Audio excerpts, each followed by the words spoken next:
Good morning, tara basa tayo ng ating libro guys. Magandang balita, Biblia. 29 January 2025, nandito tayo sa Aklat ng Hebreo, chapter 9, ang pagsamba dito sa lupa at doon sa langit. Pakisabayan ako ng basa ng pari-pari tayo dito matuto sa salita ng Diyos at sa history na rin ni Jesus. Bilisan na natin at tapos na naman ang oras natin. Ang hirap kasi talaga mag-adjust pagka madaling araw ng boses natin. Hirap na hirap ako talaga. Hebreo chapter 9 verse 1, ang naunang kasunduan ay may mga alituntunin sa pagsamba at may sambahang ginawa ng tao. Verse 2, itinayo ang isang tulda na may dalawang bahagi. Ang una ay tinatawag na dakong banal at naroon ang ilawan, ang hapag at ang mga tinapay na handog sa Diyos. Verse 3, ang ikalawa ay nasa kabila ng pangalawang tabing at tinatawag na dakong kabanal-banalan. Verse 4, naroon ang gintong altar na sunugan ng insenso at ang kabanang tipan na nababalutan ng ginto na sa loob ng kabanang sisilid lang, ginto na may lamang mana. Ang tungkod ni Aaron na nagkaroon ng usbong at ang mga tapyas ng bato na kinasusulatan ng tipan. Verse 5, at sa ibabaw ng kaban ay may mga kerubin na nagpapakitang naroon ang Diyos. Nalililiman ang mga pakpak na mga kerubin ang luklukan ng awa, ngunit ito'y hindi na namin ipapaliwanag ng isa-isa ngayon. Verse 6, ganoon ang pagkakaayos ng loob ng tuldang kanilang sinasambahan. Ang mga pari ay pumapasok araw-araw sa unang bahagi upang ganapin ang kanilang tungkulin. Verse 7, ngunit tanging ang pinakapunong pari ang nakakapasok sa ikalawang bahagi, at ito'y minsan lamang niyang ginagawa sa loob ng isang taon. Siya ay may dalang dugo na inihahandog sa Diyos para sa mga kasalanang nagawa niya at ng mga tao nang hindi nalalaman. Verse 8, sa ganoong pagkaayos, maliwanag na itinuturo ng Espiritu Santo na ang daang papunta sa dakong kabanal-banalan ay hindi pa bukas habang nakatayo pa ang unang bahagi ng tulda. Verse 9, simbolo lamang ang mga iyon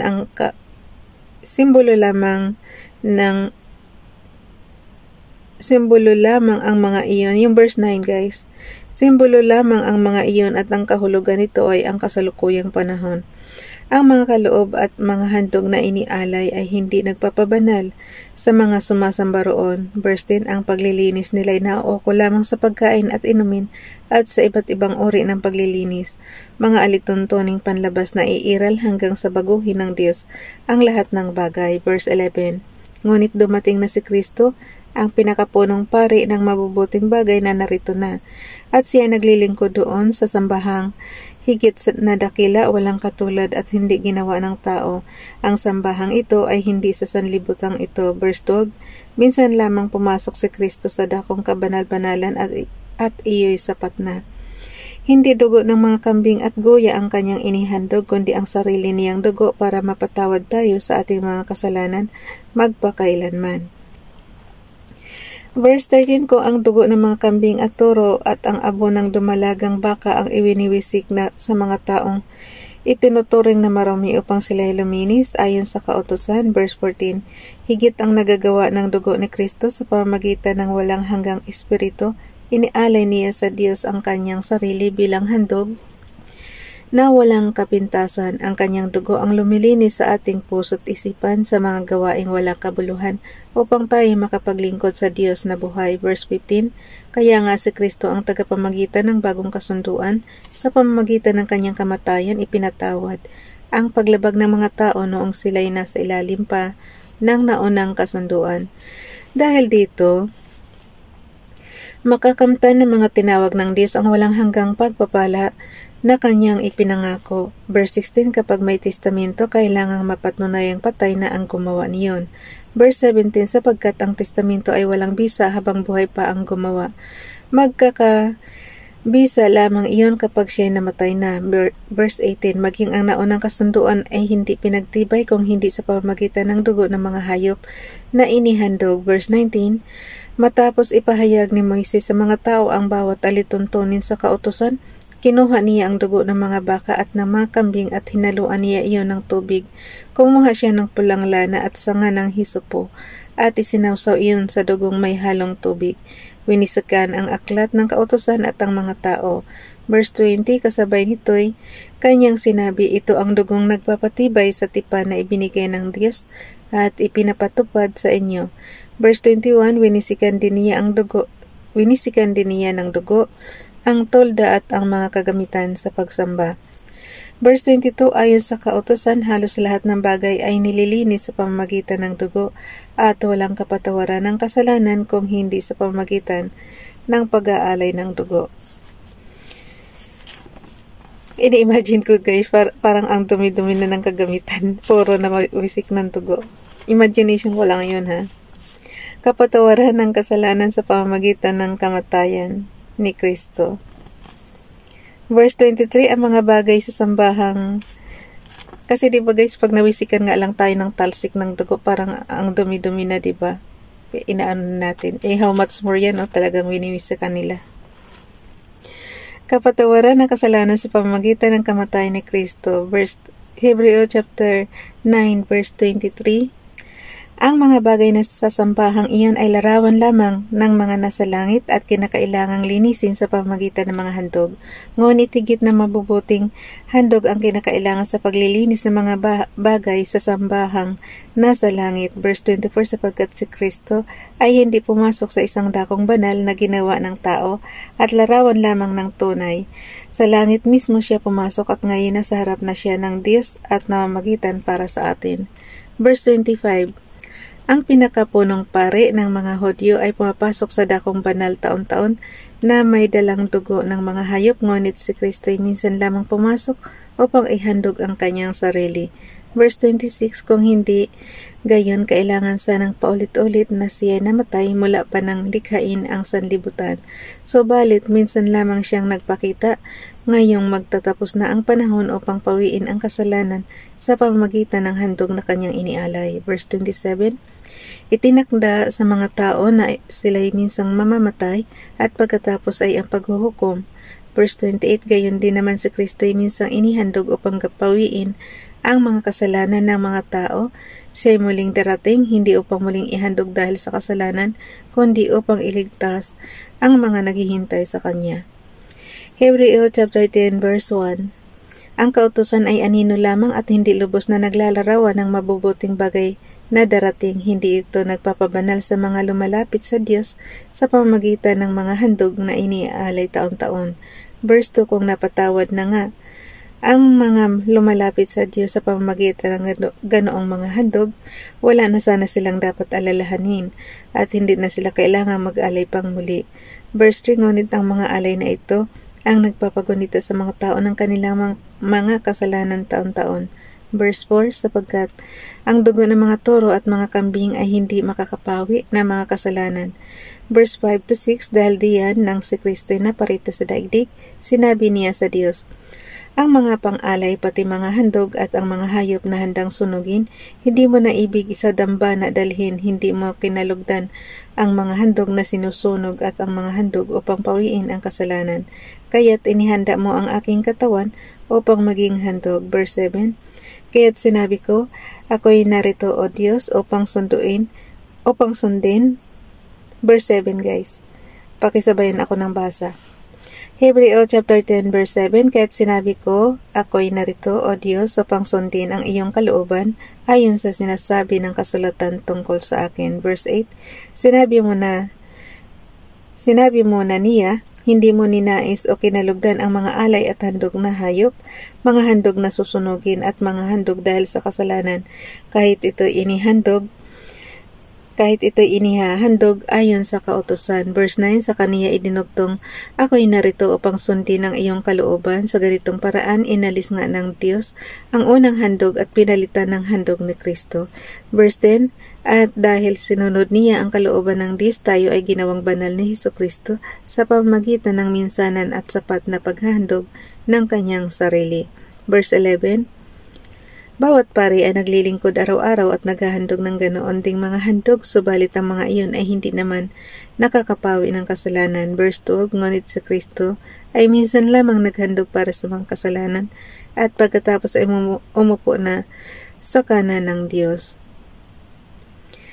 Verse 13, ngayon naghihintay siya roon hanggang sa lubusang pasukuin sa kanya ng Diyos ang kanya mga kaaway. Verse 14, sa makatuwid, sa pamamagitan lamang ng isang paghahandog ay kanyang ginawang ganap magpakailanman ang mga pinaging banal ng Diyos.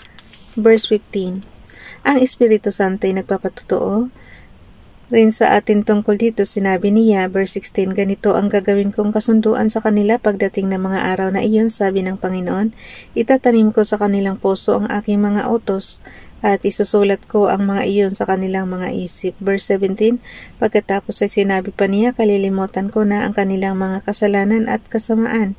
Verse 18, sapagkat ipinatawad na ang mga kasalanan, hindi na kailangan pang maghandog dahil sa kasalanan. Lumapit tayo sa Diyos. Verse 19, kaya nga mga kapatid, tayo malaya nang makakapasok sa dakong kabanal-banalan dahil sa dugo ni Jesus. Verse 20, binuksan niya para sa atin ang isang bago at buhay na daang naglalagos hanggang sa kabila ng tabing, at ang tabing na ito'y ang kanyang katawan. Verse 21, tayo ay may isang pinakapunong pari na namamahala sa sambahayan ng Diyos. Verse 22, kaya't lumapit tayo sa Diyos ng may pusong tapat at may matibay na pananampalataya sa Kanya. Lumapit tayo may malinis na budhi sapagkat nilinis na ang ating mga puso at hinugasan na ng dalisay na tubig ang ating mga katawan. Verse 23, magpakatatag tayo sa ating pag-asa at huwag nang mag-alinlangan pa sapagkat ang nangako sa atin ay maaasahan. Verse 24, sikapin din nating gisingin ang damdamin ng bawat isa sa pagmamahal sa kapwa at sa paggawa ng mabuti. Verse 25, huwag nating kaliligtaan ang pagdalo sa ating mga pagtitipon gaya ng ginagawa ng ilan. Sa halip, palakasin natin ang loob ng isa't isa, lalo na ngayong nakikita nating malapit na ang araw ng Panginoon. Verse 26, matapos nating malaman at tanggapin ang katotohanan at magpatuloy pa rin tayo sa pagkakasala, wala nang handog na maialay pa para sa ikapagpapatawad ng ating mga kasalanan. Verse 37, ang naghihintay na lamang sa atin ay ang kakilakilabot na paghuhukom at ang naglalagablab na apoy na tutupok sa mga kaaway ng Diyos. Verse 28, ang mapatunayang lumabag sa kautusan ni Moises batay sa patutuo ng 2 o 3 saksi ay walang awang pinapatay. Verse 29, gaano kabigat sa akala ninyo ang parusang nararapat sa taong humahamak sa anak ng Diyos, lumapastangan sa dugong nagpatibay sa tipan at nagpapabanal sa Kanya, at humahamak sa mahabaging espiritu. Verse 30, sapagkat kilala natin ang nagsabi, akin ang paghihiganti, ako ang magpaparusa, at siya rin ang nagsabi, hahatulan ng Panginoon ang kanyang bayan. Verse 31, kakilakilabot ang mahulog sa kamay ng Diyos na buhay. Verse 32, alalahanin ninyo ang mga araw na nagdaan, kung paanong kayo nagtiis ng matinding hirap matapos na kayo maliwanagan, ngunit hindi kayo nagpadaig. Verse 33, kung minsan kayo ang iniinsulto at pinapahirapan sa harap ng madla, kung minsan na may kayo ang umaalalay sa mga kasamahan ninyo na pinapahirapan. Verse 34, dinamayan ninyo ang mga nakabilanggo at hindi kayo nalungkot nang kayo agawan ng kayamanan sapagkat alam ninyong higit na mabuti at nananatili ang kayamanang nakalaan sa inyo. Verse 35, kaya't huwag kayong mawawalan ng pananampalataya sa Diyos sapagkat dakila ang naghihintay na gantimpala para sa inyo. Verse 36, kinakailangan kayo'y magtiis upang masunod ninyo ang kalooban ng Diyos at matanggap ninyo ang kanyang ipinangako. Verse 37, sapagkat kaunting panahon na lamang, hindi na magtatagal at si Kristo ay darating na. Verse 38, ang matuwid kong lingkod ay mabubuhay sa pamamagitan ng pananampalataya.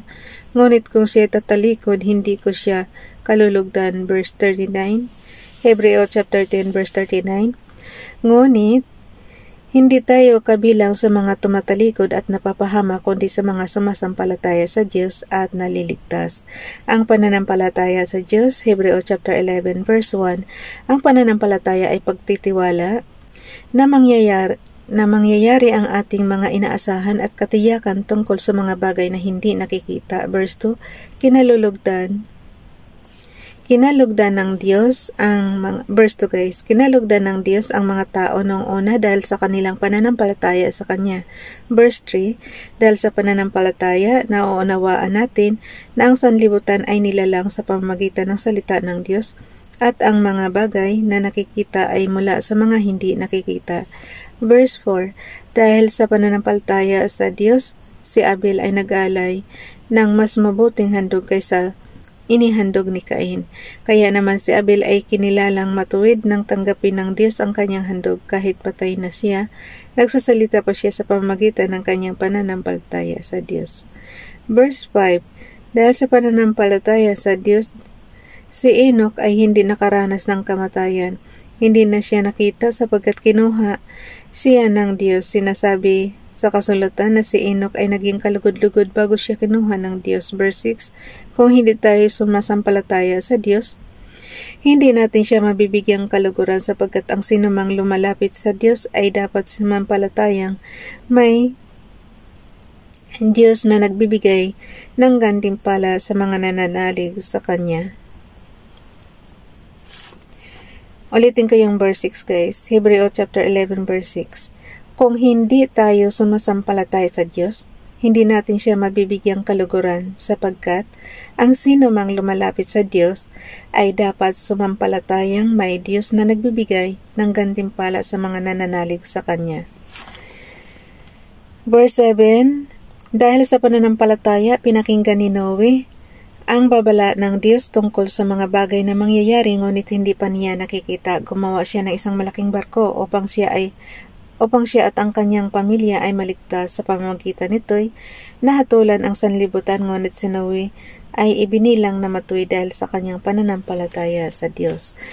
Verse 8, dahil sa pananampalataya sa Diyos, sumunod si Abraham nang siya utusan ng Diyos upang pumunta sa isang lupaing ipinangako sa kanya. Sumunod nga siya kahit hindi niya alam kung saan siya pupunta. Verse 9, dahil din sa kanyang pananampalataya, siya nanirahan bilang dayuhan sa lupaing ipinangako sa kanya.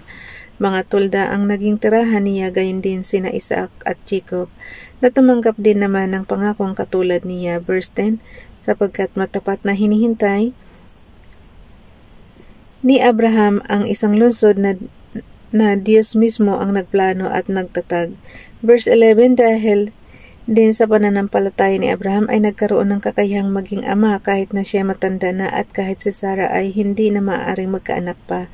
Nanalig siyang tutuparin ng Diyos ang kanyang pangako. Verse 12, kaya't sa isang taong maituturing na halos patay na ay nagmula ang isang lahi na naging sindami ng bituin sa langit at ng buhangin sa dalampasigan. Verse 13, silang lahat ay namatay na may pananampalataya sa Diyos. Hindi nila nakamtan ang mga ipinangako ng Diyos, ngunit natanaw nila iyon mula sa malayo. Kinilala nilang sila'y mga dayuhan lamang at mangingibang bayan dito sa lupa. Verse 14, ipinakilala ng mga taong nagsasalita ng ganoon na naghahanap pa sila ng sariling bayan. Verse 15, kung ang mahal nila ay ang lupaing kanilang pinanggalingan, may pagkakataon pa sana silang makabalik doon. Verse 16, ngunit ang hinahangad nila ay isang lungsod na higit na mabuti, ang lungsod na nasa langit, kaya naman hindi ikinahiya ng Diyos na siya ay tawaging Diyos nila, sapagkat sila ipinaghanda niya ng isang lungsod. Verse 17, nang subukin ng Diyos si Abraham, pananampalataya din ang nag-udyok sa kanya na ialay si Isaac bilang handog sa Diyos. Buong puso niyang inihandog ang kaisa-isa niyang anak, gayong ipinangako sa kanya ng Diyos. Verse 18, na kay Isaac magmumula ang magiging lahi niya. Verse 19, naniwala siya na kaya ng Diyos na bumuhay ng patay, kaya't sa patalinghagang pangungusap na ibalik nga sa kanya si Isaac mula sa mga patay. Verse 20, dahil sa pananampalataya sa Diyos, iginawad ni Isaac kina Jacob at Esau pagpapala para sa hinaharap.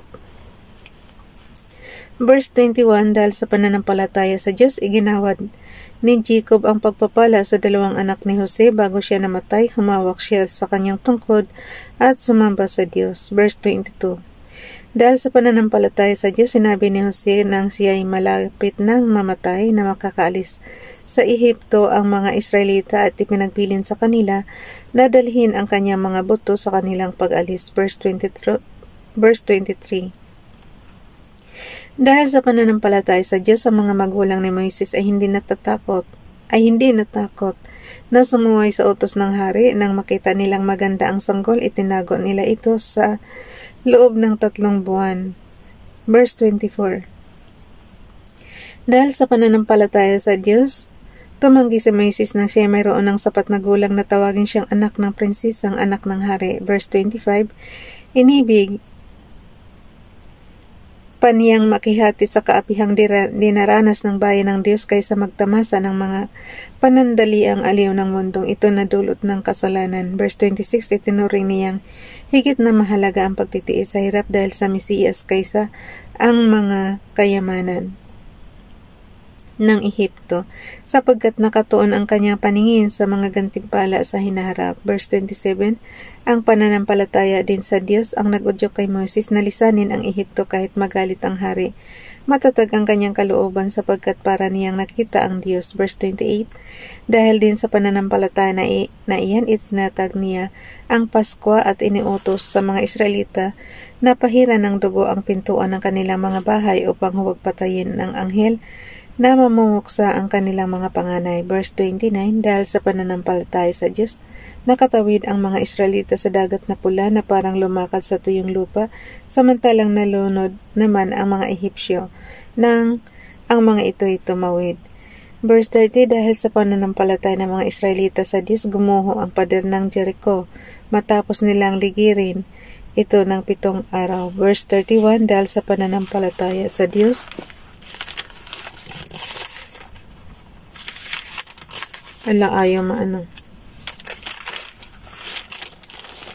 dahil sa pananampalataya sa Diyos, si Rahab, ang babaeng may maruming pamumuhay, ay hindi napahamak na kasama ng mga ayaw pasakop sa Diyos sapagkat malugod niyang pinatuloy ang mga espiyang Israelita. Okay. Hebreo chapter 11 verse 32. Magpapatuloy pa ba ako?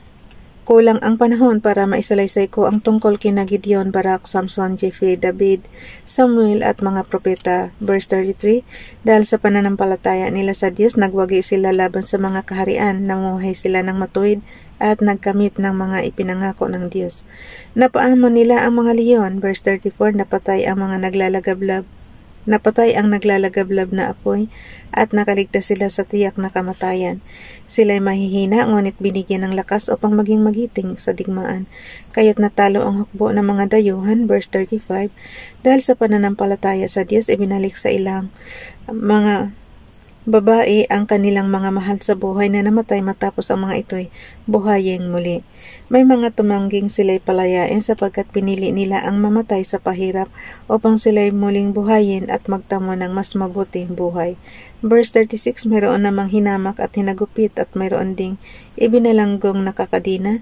Verse 37, ang iba naman ay pinagbabato nilagari sa dalawa at pinatay sa tabak. Ang iba'y nagdamit ng balat ng tupa at kambing, ang iba'y namulubi, inapi at pinagmalupitan. Verse 38, hindi karapat-dapat sa kanila ang daigdig, nagpagala-gala sila sa mga ilang kabundukan, nagtago sila sa mga yungib at lungga sa lupa. Verse 39, at dahil sa kanilang pananampalataya sa Diyos, nag-iwan sila ng isang kasaysayang hindi makakalimutan kailanman. Bagamat sila'y pinarangalan sa pamamagitan ng pananampalataya, hindi nila natanggap ang ipinangako. Hebreo chapter 11 verse 40, sapagkat may mas magandang plano ang Diyos para sa atin upang sila'y hindi maging ganap malibang kasama tayo. Hebreo chapter 12, ama natin ang Diyos. Hebreo chapter 12 verse 1, tapusin na natin to guys. Hebreo chapter 12 verse 1, kaya nga dahil napapaligiran tayo ng napakaraming saksi, talikuran natin ang kasalanan at ang anumang balakid na pumipikil sa atin, buong tiyaga tayong tumakbo sa paligsahang ating sinalihan. Verse 2, ituon natin ang ating paningin kay Jesus, na siyang pinagmumulan at kabuuan ng ating pananampalataya. Dahil sa kagalakang naghihintay sa kanya, hindi niya ikinahiya ang mamatay sa krus at siya ngayon nakaupo sa kanan ng trono ng Diyos. Verse 3, isip-isipin ninyo kung gaano ang tiniis niyang pag-uusig ng mga makasalanan upang hindi kayo manlupaypay o panghinaan ng loob. Verse 4, hindi pa humahantong sa pag-aalay ng dugo ang pakikipaglaban ninyo sa kasalanan. Verse 5, nalimutan na ba ninyo ang panawagan ng Diyos sa inyo bilang mga anak niya, mga salitang nagpapalakas ng loob? Anak ko, huwag mong baliwalain ang pagtutuwid ng Panginoon at huwag mong mamasamain kapag ikaw ay dinidisiplina niya. Verse 6, sapagkat dinidisiplina ng Panginoon ang mga minamahal niya at pinapalo ang itinuturing niyang anak. Verse 7, tiisin ninyo ang lahat ng hirap bilang pagtutuwid ng isang ama, dahil ito'y nagpapakilalang kayo yung tinatanggap ng Diyos bilang tunay niyang mga anak. Sinong anak ang hindi dinidisiplina ng kanyang ama?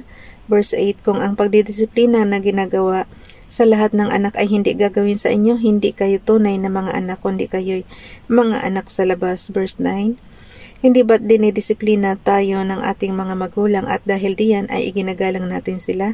Hindi ba't upang tayo mabuhay, mas nararapat na tayo pasakop sa Diyos na ating Ama sa Espiritu? Verse 10, sa loob ng maikling panahon, dinisiplina tayo ng ating mga magulang para sa ating ikabubuti. Gayon din naman, itinutuwid tayo ng Diyos sa ikabubuti natin upang tayo maging banal tulad niya. Verse 11, habang tayo itinutuwid, hindi tayo natutuwa kundi naghihinagpis, ngunit pagkatapos niyon, mararanasan natin ang kapayapaang bunga ng matuwid na pamumuhay. Mga babala at mga tagubilin. Hebreo chapter 12 verse 12, dahil dito itaas ninyo ang inyong mga nanghihinang kamay at patatagin ang mga nangangalog na tuhod. Verse 13, lumakad kayo sa daang matuwid upang hindi lumala ang mga paang napilay at sa halip ay gumaling. Verse 14, sikapin ninyong makasundo ang lahat at magpakabanal sapagkat hindi ninyo makikita ang Panginoon kung hindi kayo mamumuhay ng ganito. Verse 15, pag-ingatan ninyong huwag tumalikod ang sinuman sa inyo sa pag-ibig ng Diyos. Huwag kayong magtanim ng sama ng loob na dahil dito'y napapasama ang iba. Verse 16, pag-ingatan ninyo na huwag makiapid at ang sinuman sa inyo o pawawalang halaga ang mga bagay na espiritual tulad ng ginawa ni Esau. Ipinagpalit niya sa pagkain ng kanyang karapatan bilang panganay. Verse 17, alam ninyo ang nangyari pagkatapos hiningi niya sa kanyang ama na igawad sa kanya ang pagpapalang na ukol sa panganay, ngunit ito'y itinanggi sa kanya sapagkat hindi na niya mababago ang kanyang ginawa anuman ang gawin niyang pakiusap at pagluha. Verse 18, hindi kayo lumapit sa isang bundok na nakikita gaya ng mga Israelita sa bundok ng Sinai. Ito'y may apoy na nagliliyab at nababalutan ng dilim at malakas na hangin. Verse 19, doon ay may tunog ng trompeta at tinig na nagsasalita ng ang tinig na iyon ay marinig ng mga tao. Nakiusap silang tumigil na iyon ng pagsasalita sa kanila. Verse 20, sapagkat hindi nila matagalan ang utos na ito. Ang sinumang tumapak sa bundok kahit hayop ay babatuhin hanggang sa mamatay. Verse 21, talagang nakakakilabot ang kanilang natatanaw kaya't pati si Moises ay nagsabing, nanginginig ako sa takot. Verse 22, sa halip ang nilapitan ninyo ay ang bundok ng Zion at ang lungsod ng iyon, nabuhay ang Jerusalem sa langit sa kinaroonan ng di mabilang na anghel. Verse 23, dumalo kayo sa masayang pagtitipon ng mga itinuring na panganay. Ang kanilang mga pangalan ay nakatala sa langit. Lumapit kayo sa Diyos na hukom ng lahat at sa mga espiritu ng mga taong ginawang ganap. Verse 24, lumapit kayo kay Jesus, ang tagapagpamagitan ng bagong tipan. Ang dugo niyang dumanak ay may pangako ng mas mabubuting bagay kaysa sa sinisigaw ng dugo ni Abel. Verse 25, kaya't makinig kayong mabuti sa kanya na nagsasalita, ang tumangking makinig sa nagsalita. Sa kanila, dito sa lupa ay hindi nakaligtas sa parusa, gaano pa kaya tayo kung tayo tatangging makinig sa nagsasalita mula sa langit. Verse 26, dahil sa kanyang tinig, nayanig noon ang lupa, ngunit ipinangako niya ngayon, minsan ko pang yayanigin, hindi lamang ang lupa, pati na rin ang langit. Verse 27, ang mga salitang minsan pa ay maliwanag na nagsasabing aalisin ang mga nilikhang nayayanig upang manatili ang mga bagay na di nayayanig. Verse 28, kaya magpasalamat tayo sa Diyos sapagkat tumanggap tayo ng isang kahariang hindi mayayanig. Sambahin natin ang Diyos sa paraang kalugod-lugod sa Kanya, sa paraang may paggalang at pagkatakot. Hebreo chapter 12 verse 29, sapagkat tunay nga na ang ating Diyos ay parang apoy na nakakatupok. Paglilingkod na nakalulugod sa Diyos.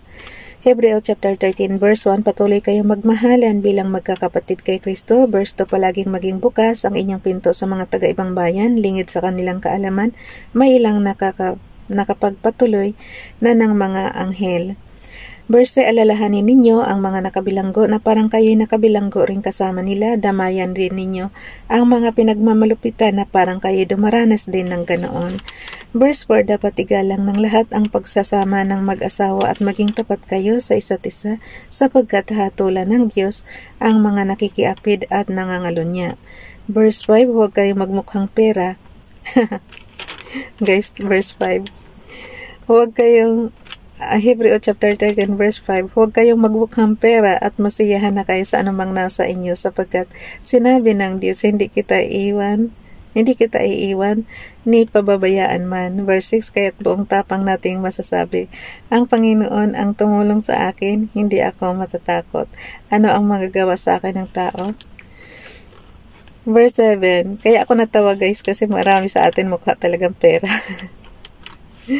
Okay, verse 7, alalahanin ninyo ang opinion ko lang yun Verse 7, alalahanin ninyo ang mga dating namumuno sa inyo, ang mga nagpahayag sa inyo ng salita ng Diyos. Isipin ninyo kung paano sila namuhay at tularan ninyo ang kanilang pananampalataya sa Diyos. Verse 8, si Jesucristo ay hindi magbabago kailanman. Siya ay kahapon, ngayon at bukas. Verse 9, huwag kayong patangay sa mga sari-sari at kakaibang katuruan. Mas mabuti para sa atin ang mapanatag ang ating kalooban sa pamamagitan ng kagandahang loob ng Diyos kaysa pamamagitan ng pagsunod sa mga utos tungkol sa pagkain. Ang mga sumusunod sa mga utos na iyan ay wala namang natamong pakinabang. Verse 10, tayo'y may isang dambana at ang mga paring naglilingkod sa tabernakulo ay hindi maaring kumain ng mga inihandog sa dambana na ito. Verse 11, ang dugo ng mga hayop ay dinadala sa pinakapunong pari sa dakong kabanal-banalan upang ialay bilang handog dahil sa kasalanan, ngunit ang katawan ng mga hayop ay sinusunog sa labas ng bayan. Verse 12, gayon din naman namatay si Jesus sa labas ng bayan upang linisin niya ang tao sa kanilang kasalanan sa pamamagitan ng kanyang dugo.